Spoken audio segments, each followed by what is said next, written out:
ذرا تصور کیا جائے کہ ایک گھنا جنگل ہے اور بالکل سنسان جگہ. جی وہاں کوئی تیسرا فرد نہیں ہے، کوئی کیمرہ نہیں ہے اور کسی بھی قسم کی پولیس یا قانون کا ڈر بھی نہیں ہے. جی بالکل تنہائی کا عالم ہو. ہاں بالکل. تو ایسے اکیلے پن میں اگر کسی شخص کو ایک اچھی خاصی رقم پیش کی جائے اور ساتھ ہی ایک بہترین بہانہ بھی دے دیا جائے کہ یعنی یہ چوری کبھی پکڑی نہیں جائے گی، ظاہری دنیا کے حساب سے تو یہ ایک پرفیکٹ کرائم بن جاتا ہے نا. تو سوال یہ ہے کہ ایسے حالات میں کوئی آخر انکار کیوں کرے گا؟ اصل میں یہیں سے وہ نقطہ شروع ہوتا ہے جہاں ظاہری نظام، مطلب جو قانون کی بیرونی طاقت ہے، وہ ختم ہو جاتی ہے اور انسان کے نفسیات کے اندر چھپا ہوا ایک بہت ہی عجیب سا ایک نظام شروع ہوتا ہے جسے ہم عام طور پر یقین کہتے ہیں. صحیح. یعنی جب انسان کو کوئی بھی نہ دیکھ رہا ہو اور اس کے پکڑے جانے کا ڈر یوں سمجھے کہ بالکل نہ ہونے کے برابر ہو، اس وقت جو وہ فیصلہ کرتا ہے نا، وہ اس کی اصلیت کا سب سے سچا آئینہ ہوتا ہے. بالکل. اور آج کے اس تفصیلی تجزیے میں ہم اسی موضوع کی گہرائی میں اترنے والے ہیں. ہمارے پاس آج جو مواد ہے وہ یوٹیوب چینل پریکٹیکل وزڈم کی ایک ویڈیو ہے جس کا عنوان ہے انڈرسٹینڈنگ صحیح یقین. جی، اور یہ مواد کوئی عام روایتی یا فلسفیانہ لیکچر نہیں ہے. ہاں، یہ بہت دلچسپ بات ہے اس ویڈیو کی. بالکل. اس میں 3 ایسی طاقتور اور عملی کہانیاں پیش کی گئیں جو یہ دکھاتی ہیں کہ صحیح یقین محض ایک زبانی یا مذہبی تصور نہیں ہے، بلکہ یہ ایک ایسا نفسیاتی اینکر ہے جو انسان کے فیصلوں اور حتیٰ کہ آنے والی نسلوں تک کو پوری طرح بدل کر رکھ دیتا ہے. اور اس مواد کا سب سے اہم حصہ یہ واضح کرتا ہے کہ صرف زبانی باتیں کافی نہیں ہوتی. جب تک عمل نہ ہو انسان کے اندر کا یقین پختہ نہیں ہوتا. جی، اور اس تجزیے میں ہم کہانیوں کو صرف سطح پر نہیں دیکھیں گے بلکہ ان کے پیچھے چھپی نفسیات کا جائزہ لیں گے.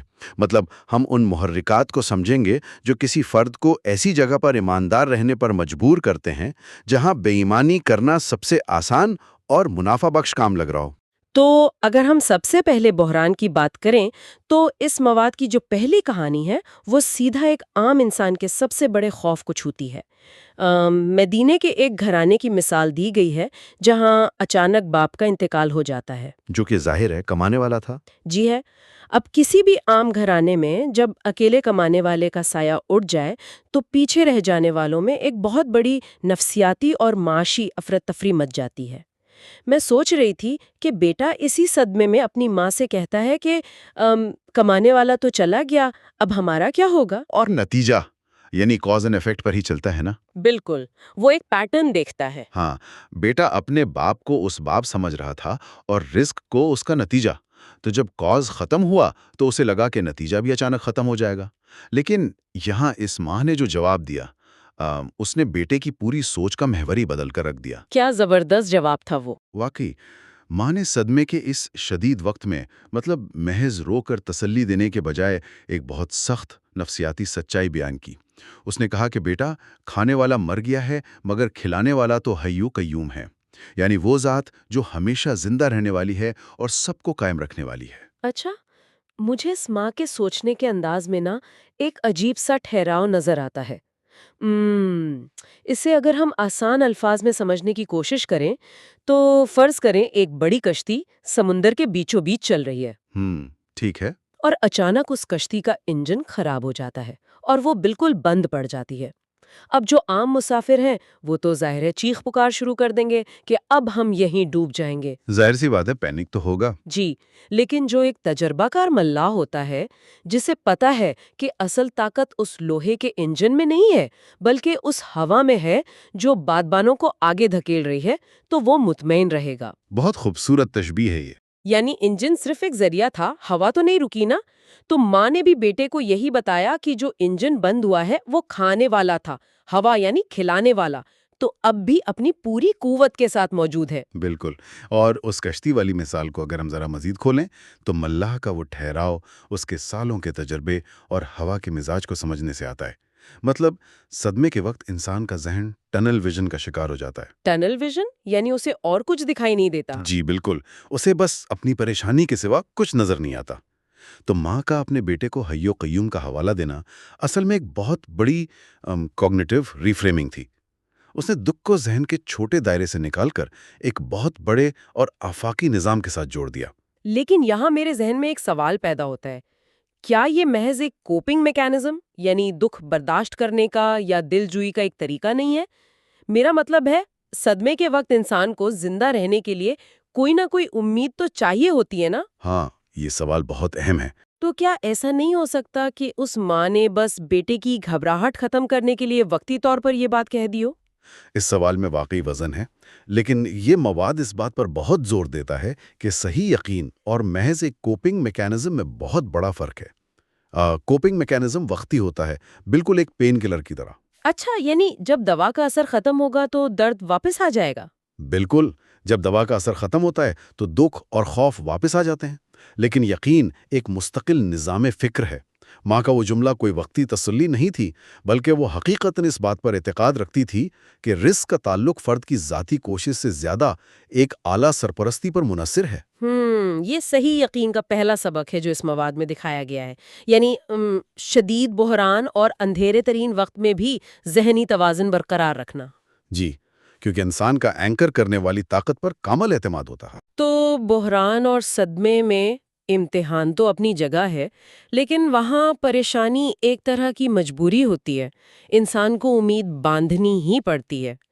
پر مجھے لگتا ہے کہ نفسیاتی طور پر سب سے مشکل امتحان وہ نہیں ہوتا جہاں حالات برے ہوں۔ تو پھر آپ کے خیال میں اصل امتحان کیا ہے؟ میرے نزدیک اصل امتحان وہاں شروع ہوتا ہے جب سب کچھ عام ہو، مطلب زندگی بالکل نارمل چل رہی ہو، اور اچانک ایک ایسی پیشکش سامنے آ جائے جو حالات کو راتوں رات فائدے مند بنا سکتی ہو۔ اور اسی وجہ سے مواد کی جو دوسری کہانی ہے جس کا ذکر ہم نے شروع میں کیا تھا، اس پر گہرائی سے بات کرنا بہت ضروری ہے۔ ہاں، وہ چرواہے اور انجان راہگیر کی ملاقات والی کہانی، وہ اصل میں انسانی نیت کا سب سے سنگین ٹیسٹ ہے۔ ایک چرواہا جنگل میں بکریاں چرا رہا ہے، ایک اجنبی آتا ہے اور اسے پیشکش کرتا ہے کہ ایک بکرا مجھے بیچ دو، ہم اسے ذبح کر کے کھائیں گے، میں تمہیں کھانا بھی دوں گا اور اچھی خاصی رقم بھی دوں گا۔ یہاں تک تو یہ ایک سیدھی سادی خرید و فروخت لگتی ہے۔ لیکن ٹوسٹ وہاں آتا ہے جب وہ راہگیر اسے جرم چھپانے کا راستہ بھی دکھاتا ہے۔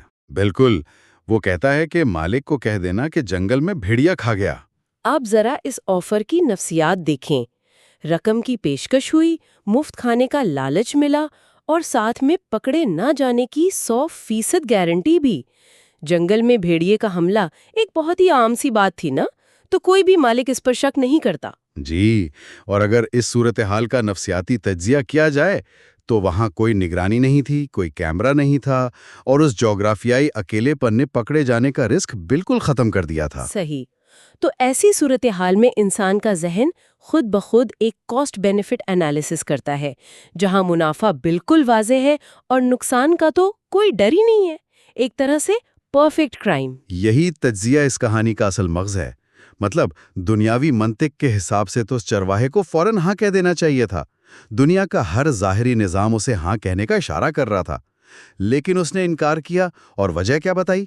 اس نے کہا کہ اگر میں پیسے جیب میں رکھ لوں اور مالک سے جھوٹ بول بھی دوں تو میرا اللہ پاک تو دیکھ رہا ہے، میں اس کو کیا جواب دوں گا؟ ارے واہ، کتنی گہری بات ہے یہ۔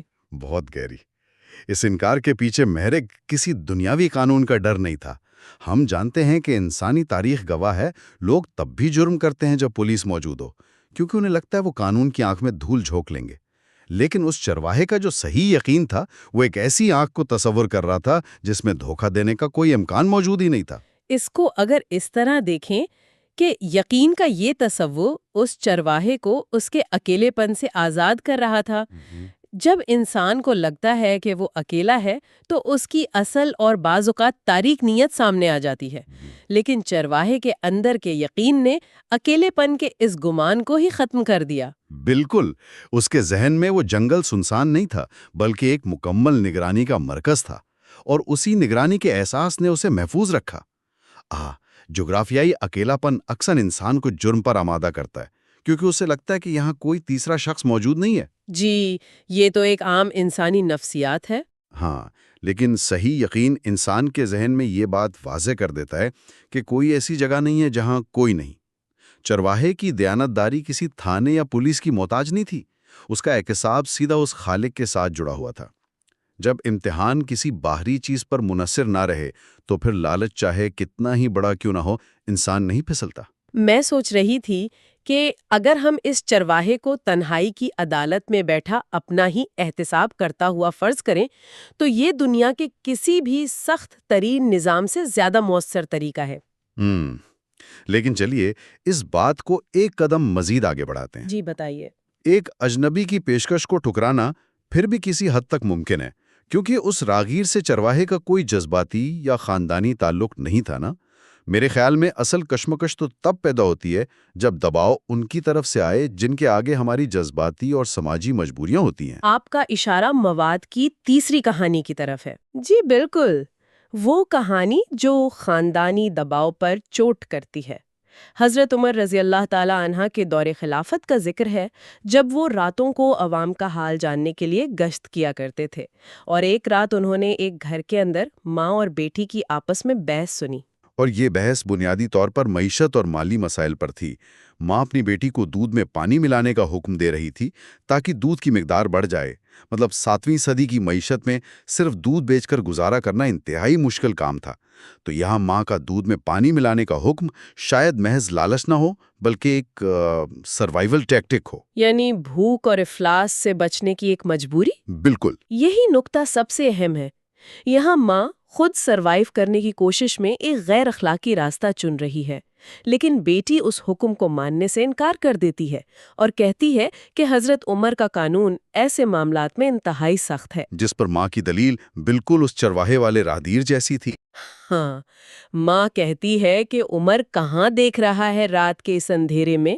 اب غور کیا جائے نا، ایک طرف غربت ہے، دوسری طرف سگی ماں کا حکم ہے جسے ماننا اس معاشرے میں فرض سمجھا جاتا تھا، اور تیسری طرف وہ رات کا اندھیرا ہے جہاں قانون کا کوئی سپاہی نہیں کھڑا۔ یہاں انکار کرنے کا سیدھا مطلب ماں کی نافرمانی کے ساتھ ساتھ اس کی ناراضگی کا خطرہ مول لینا تھا۔ اور ٹھیک اسی مقام پر اس بیٹی کا کردار ابھر کر سامنے آتا ہے۔ بیٹی نے جو جواب دیا وہ واقعی کمال تھا۔ اس نے کہا، ماں جی، اگر عمر نہیں دیکھ رہا تو ان کا اللہ تو دیکھ رہا ہے۔ سبحان اللہ۔ اب یہاں صرف صحیح یقین ہی ظاہر نہیں ہوا بلکہ اخلاقیات کا ایک بہت بڑا امتحان پاس کیا گیا۔ اس نے ایک اعلیٰ اخلاقی اصول کی خاطر اپنی ماں کی ذاتی اور فوری ضرورت کو ٹھکرا دیا۔ یہ فیصلہ ثابت کرتا ہے کہ جب یقین کامل ہو جائے تو کوئی سماجی دباؤ یا خاندانی مجبوری بھی اصولوں کو نہیں توڑ سکتی۔ میں یہاں یہ کہنا چاہوں گی کہ یہ محض ایک بغاوت نہیں تھی بیٹی کی، یہ دراصل ترجیح کا معاملہ تھا۔ بیٹی نے ایک بڑے اور دائمی قانون کو ترجیح دی، اور سب سے دلچسپ بات جو مواد میں بیان ہوئی ہے وہ یہ کہ اس کہانی کا انجام کیا نکلا۔ جی، وہ انجام جو تاریخ کا حصہ بن گیا۔ بالکل، ایک حکمران یعنی حضرت عمر جو باہر کھڑے یہ ساری بحث سن رہے تھے، انہوں نے اس گھر کا دروازہ کھٹکھٹایا نہیں بلکہ دروازے پر ایک نشان لگا دیا، اور پھر اگلے دن تحقیق کے بعد انہوں نے اس دیانتدار بیٹی کا نکاح اپنے بیٹے سے کروا دیا۔ مطلب ایک رات کی بند دروازوں کے پیچھے کی ایمانداری نے اس کی تقدیر بدل دی۔ اور یہیں سے اس مواد کا ایک انتہائی طاقتور حصہ واضح ہوتا ہے جو کہ آنے والی نسلوں پر اثر کے حوالے سے ہے۔ مواد ہمیں بتاتا ہے کہ اس بیٹی کی اسی پاکیزہ نسل میں آگے چل کر تاریخ کے عظیم اور انصاف پسند حکمران حضرت عمر بن عبدالعزیز پیدا ہوئے۔ ارے واہ، یعنی اثر صدیوں تک گیا۔ بالکل، اس کا مقصد ہی یہ سمجھانا ہے کہ بند کمرے میں لیا گیا ایک دیانتدارانہ فیصلہ صرف اس ایک فرد کو نہیں بدلتا بلکہ وہ صدیوں تک تاریخ کا دھارا موڑ دیتا ہے۔ ایک چھوٹی سی نیت سے نکلنے والی لہر آنے والی کئی نسلوں تک محسوس کی جاتی ہے۔ اس سے یہ بات بالکل واضح ہوتی ہے کہ ایمانداری اور یقین کا اثر وقت کی حدود سے آزاد ہوتا ہے۔ اکثر یہ سمجھا جاتا ہے کہ اکیلے پن کی اچھائی یا برائی کسی کو نقصان یا فائدہ نہیں پہنچا رہی، لیکن یہ کہانی ثابت کرتی ہے کہ ہر فیصلہ ایک بڑے روحانی بلو پرنٹ کا حصہ بن جاتا ہے۔ صحیح کہا آپ نے۔ تو جب ہم ان تینوں کہانیوں کو ملاتے ہیں، یعنی مدینے کی اس ماں کا توکل، جنگل کے چرواہے کا جغرافیائی اکیلے پن پر غلبہ، اور پھر اس بیٹی کی اصول پرستی، تو مواد ہمیں اپنے آخری حصے کی طرف لے جاتا ہے جس میں قرآنی اور الہی اصولوں کا حوالہ دیا گیا ہے کہ یہ نظام ایسے ہی بے ترتیب نہیں چل رہا، بلکہ اس کا ایک واضح فیڈ بیک لوپ ہے۔ بالکل صحیح جوڑا ہے آپ نے اسے۔ مواد دراصل اس اصول کی وضاحت کرتا ہے کہ خالق کا نظام صحیح یقین والے افراد کو کبھی تنہا نہیں چھوڑتا۔ ایک واضح قانون کا ذکر ہے کہ جو انسان نیک بننے کا راستہ چنتا ہے، خالق اسے ایسا جوڑا اور ایسی برکت عطا کرتا ہے جو اس کی دیانتداری کا انعام ہوتی ہے۔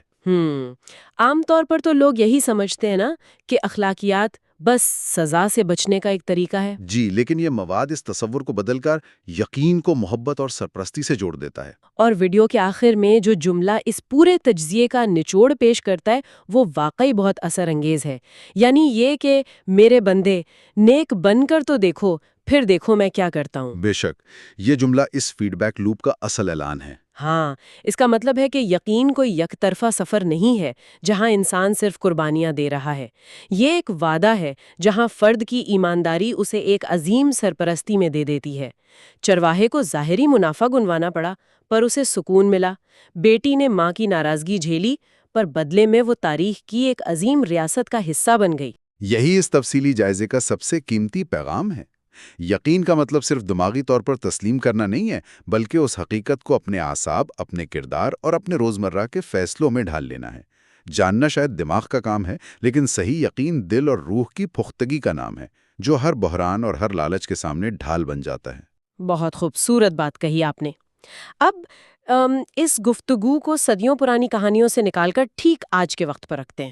آج کا دور انٹرنیٹ اور ٹیکنالوجی کا دور ہے، اور انسان کی زندگی کا ایک بہت بڑا حصہ اکیلے پن میں گزرتا ہے، یعنی اسکرین کے سامنے۔ جی، ڈیجیٹل تنہائی۔ بالکل۔ جب لوگ ڈیجیٹل دنیا میں گمنام ہوتے ہیں، جہاں انٹرنیٹ پر انہیں لگتا ہے کہ کوئی انہیں نہیں جانتا، وہاں کی بورڈ پر ٹائپ ہونے والے الفاظ اور اکیلے پن میں کیے گئے تبصرے اصل میں اس جدید دور کا یقین کا امتحان ہے۔ ڈیجیٹل دنیا کا یہ اکیلا پن بالکل اس جنگل کی طرح ہے جہاں چرواہا تھا اور کوئی تیسرا نہیں تھا۔ کیا زبردست موازنہ کیا ہے آپ نے۔ واقعی انٹرنیٹ پر ہماری گمنامی ہمارا سب سے بڑا امتحان ہے۔ ہاں، اگر ایک لمحے کے لیے تصور کیا جائے کہ آج ہم اسی صحیح یقین کے اصول کو اپنی جدید اور ڈیجیٹل زندگی پر لاگو کر لیں، تو کیا ہمارے روزمرہ کے رویے، ہمارے کامنٹس اور ہمارے فیصلے بالکل تبدیل نہیں ہو جائیں گے؟ ایسے میں صحیح یقین کی موجودگی انٹرنیٹ پر ہونے والے ہر تبصرے کو اتنا ہی خالص بنا سکتی ہے جتنی چرواہے کے انکار میں شامل آواز تھی۔ بالکل، یہ ایک ایسی سطح کی سوچ ہے جو آج کے اس جدت سے بھرے دور میں بھی ہمیں ایک خالص اخلاقی نظام کی طرف موڑ سکتی ہے۔ اور اسی غور طلب اور فکر انگیز نقطے کے ساتھ ہمارا آج کا یہ تفصیلی تجزیہ اپنے انجام کو پہنچتا ہے۔ امید ہے ان قدیم کہانیوں کے پیچھے چھپی نفسیات نے یقین کو سمجھنے کا ایک بالکل نیا اور عملی زاویہ فراہم کیا ہوگا۔